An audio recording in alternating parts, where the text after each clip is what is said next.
At around 90 kilos, I have no social anxiety whatsoever, which is a blessing. I'm so at peace. It's really great.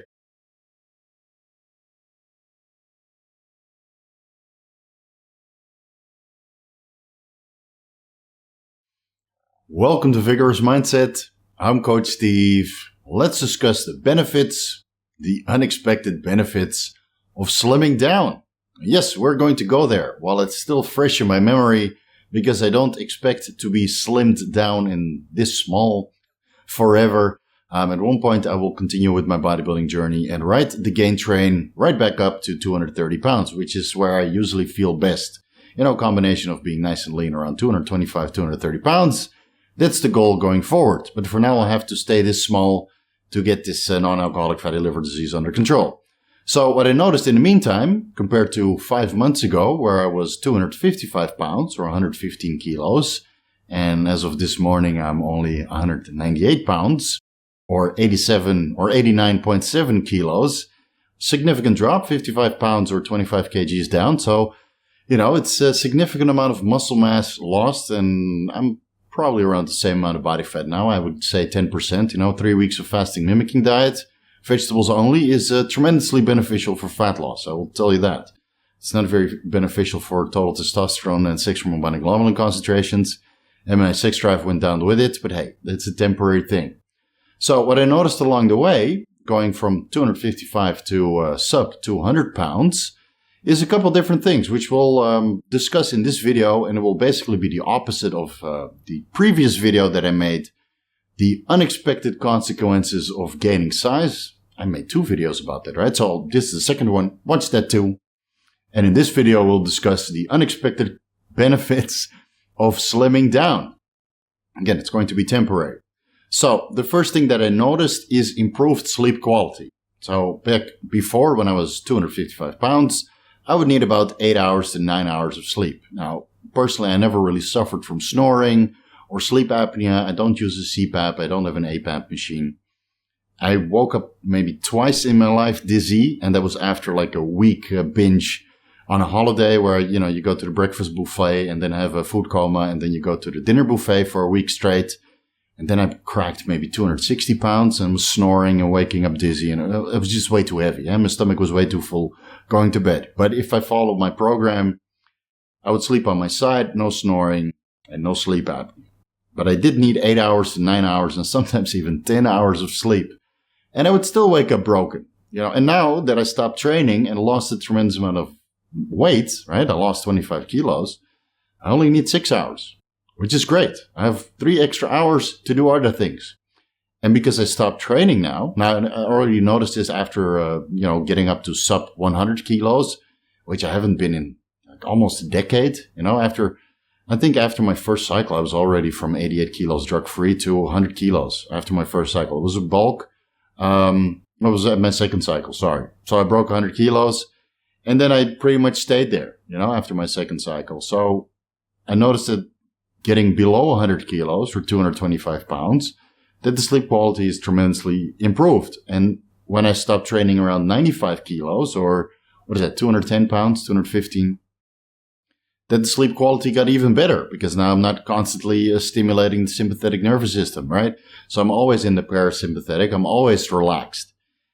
So getting a couple extra hours from not requiring to sleep longer and recover from these insane hypertrophy workouts. Another added benefit by stopping training is that during the day, I don't feel so goddamn beat up anymore. Really. So normally I would train in the morning, train in a non-air conditioned gym here in Thailand. And, here it's like, it hovers around 35 to 37 degrees with 75% to 80% humidity. Post-workout, you just feel incredibly beat up, even if I reduce my volume and make sure I don't take too many working sets to failure. It would take me till about 12 o'clock in the afternoon just to recover from that. So I would finish my workout at 10, go home, continue to sweat profusely, trying to get my meal in without sweating in my meal. Yeah. Joys of being a bodybuilder, right? Dripping sweat into your meals, adding a little bit of sodium back, right? So it would take me till about 12. Then I felt ready to shower, and then I would get some work done. So the whole morning is gone, right? And I need to sleep for 8 to 9 hours per day. So let's say an effective day of work would be like, say, 6 hours, 8 hours. Right now I'm doing 16 hours a day, focusing on my business. So again, I know I look a lot smaller, but it allows me to be a lot more productive and require a lot less sleep. So again, there's a little bit of a trade-off here. How do you put it? The muscularity is gone. And of course, people perceive muscular people to be incredibly knowledgeable. But even though the muscle mass has severely diminished, the knowledge remains. And now I got almost double the time. Then I can put this knowledge to practice, to be on YouTube, to produce ebooks, to be available for consultations or coaching, right? All that stuff. So even though I lost a significant amount of muscle mass, 25 kgs down, income significantly up. So I'm very happy with that result. And I will have to put bodybuilding, somewhere down the line, like 4th or 5th position of priorities, because I don't want bodybuilding to detract from my productivity during the day. So I'll probably not train that insane anymore, or maybe train at a later point in the day so I can focus on my work and get that out of the way and then go to the gym. I'm sure muscle memory will kick in and allow me to get back up to 225 pounds or let's say around 100 kilos with relative ease. And then that extra 20 pounds would, destroy my whole day because I would need to train insane to get to that point, right? That's super physiological amounts of muscle mass, which requires a lot of stimulation, foods, and unfortunately some performance enhancing drugs. Now, at around 90 kilos, I have no social anxiety whatsoever, which is a blessing. I'm so at peace. It's really great. I'm even more at peace now that I'm doing this fasting mimicking diet. So I can highly understand why vegetarians like to eat vegan, don't eat meat, and, limit maybe their caloric intake, because my mind is very at peace without the performance enhancing drugs. And when I go out to the mall or the grocery store or whatever, nobody's staring at me anymore, which is great. It's absolutely great, guys. And I know a lot of you suffer from social anxiety, but we do it to ourselves. Really, I mentioned that in the social anxiety disorder video. We're doing it to ourselves by maybe getting some tattoos or funky hairstyles or getting a tremendous amount of muscle mass, which at one point, women no longer find it attractive, and the general population just unfortunately gets repulsed. And then people start to look at you, and then a lot of people start to look at you, and your social anxiety disorder goes off the map, so you get uncomfortable and you just want to turn around and hide away. You get paranoid that people are taking pictures of you, which they probably are, because you look so different than everybody else. And even though we're trying to build this muscle armor, it's probably counterproductive for social anxiety disorder. So that is now completely resolved. I'm sure it will come back with a vengeance when I get back up to 100 kilos. But hopefully, being peace of mind right now, I'm able to maintain that thought process, restoring the muscle mass that I used to have in the past. Maybe not 100%, but 90%. Yeah, that's 100 kilos. That's where I felt comfortable. So the social anxiety disorder is now completely gone. Awesome. Really, guys, it's awesome. People don't come up to me like, oh, are you a wrestler? Oh, what's your arm size? Oh, how much do you bench? Do you take steroids? Right? It doesn't happen, even though I'm 90 kilos, which is still large, it's not bodybuilder large. And of course, I lack the thickness and I lack the volume and the width and all that kind of stuff. So people don't really feel necessary to stare with googly cow eyes. Why is this guy so big, right? That's what happens. And now that I'm not big, it doesn't happen anymore. So it's great, but I'm sure it will come back with a vengeance. Another benefit is that my cardiovascular endurance is now legendary. Legendary. And it only took 3 weeks. I bought an elliptical and I went to town on that bad boy. Of course, I'm using GW1516 and SR9009, so I'm sure that contributes. And now my heart rate is almost 3 weeks, guys. It only took 3 weeks.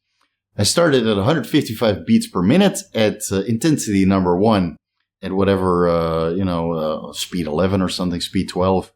And now I'm at speed 13, intensity number 5, and my heart rate doesn't go over 135 beats per minute. I would not be able to do that at 115 kilos or 255 pounds. Even at 100 kilos, that would be difficult. And again, I'm running a little bit of clenbuterol to speed up the fat burning as well.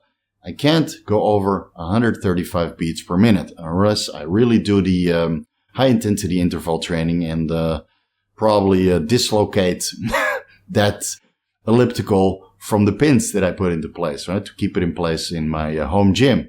So my cardiovascular endurance is absolutely awesome. I can walk stairs without getting winded. And yes, 255 pounds, you're winded walking up the stairs. Even when I was doing fasted cardio on a daily basis, I would never take that fasted cardio as high of beats per minute and intensity as I do right now because, I've completely let go of that idea I'm going to go catabolic because, man, I clearly went catabolic, losing that much weight. So that thought process is completely out of my head. And now when I do the elliptical, I just go to town and make it as intense as possible. And the cardiovascular endurance that I have right now is really, really great. And I'm very, very happy with that. Normally, again, I felt so beat up from training and then you would have to do chores around the house and I would be physically tired, after vacuuming this entire house. Now, it's not a gigantic house, but we have 3 floors and it would take me a while. I would feel physically tired after cleaning the house. And now it's a breeze. It's easy. After that, I go home, do the grocery store and do all kinds of physical activity and it doesn't make a dent in my energy levels. So that's another warm welcome, and I'm really going to do my best to maintain this cardiovascular endurance that I've built up when I get back on the bodybuilding gain train and try to keep, my cardiovascular endurance on the elliptical and maybe the Stairmaster at an all-time high. And maybe that means my quads will never be as big as they used to be, even though they were not as impressive as my back, unfortunately. So it might be that my quads will never gain the previous size because I will stay on top of my cardiovascular endurance. Because the bedroom experience is, much, much better than at 255 pounds. And then the last thing on this list, an unexpected benefit of slimming down is that I finally feel attractive again. Really. And whether that's from the compliments of you guys in the comment section, even though some guys say I look like a 12-year-old now, which is of course not the case. Come on, guys. Don't push it, Yeah, early 30s, I'll take that.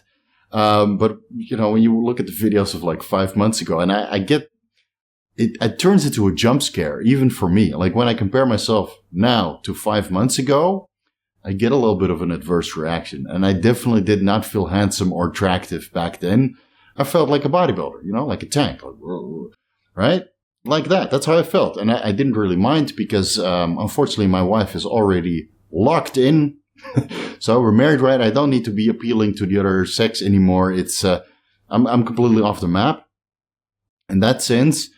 But with the compliments and people being so friendly and being more approachable and not, in a condescending way, as a bodybuilder, there's always some sort of condescending undertone with the general population, which is now completely gone because I just look fit and firm, like they like to say it here in Thailand. And actually, I feel better in the market, if I were in the market, but, considering that people are a little bit more approachable and I get a better interaction with women nowadays compared to before when I was all bulky and juicy and saucy looking, I do feel more handsome. And my wife is reminding me of this fact every day, to the point I might have to restrict myself to 140. No, let's not go there. A moderate cycle. Yeah. It won't be HRT, but it will just be a moderate cycle, enough to get me back up to 100 kgs with a reasonably low body fat. If I only get up to 95 kilos at 8% body fat, so be it. I really don't care anymore, guys. It's, I'll be honest, I like this slim down physique, and even though I'd like to get a little bit bigger, the facial aesthetics have certainly improved, and I will incorporate everything I can to look youthful on cycle. You can watch that video here if you haven't watched that already. But if it starts to detract from my overall appearance, I will reel it back in and slim down a little bit more and keep my calories low. The overall aesthetics are going to be the route going forward. Now, going forward, the immediate going forward is that I might end up at 85 kilos, so maybe 4 kilos less. I think I will push this fasting mimicking diet for another 2 weeks. So now we're at the 4th week. So I'm almost coming up at 4 weeks of this, vegetable only diet. It's not been easy. I'll tell you that. I mean, it's not very easy, and I'm losing a little bit of cognition here and there. And I don't feel as productive as I did before in a caloric surplus, obviously, even when I was training. But I'm still able to get most of my work done during the day.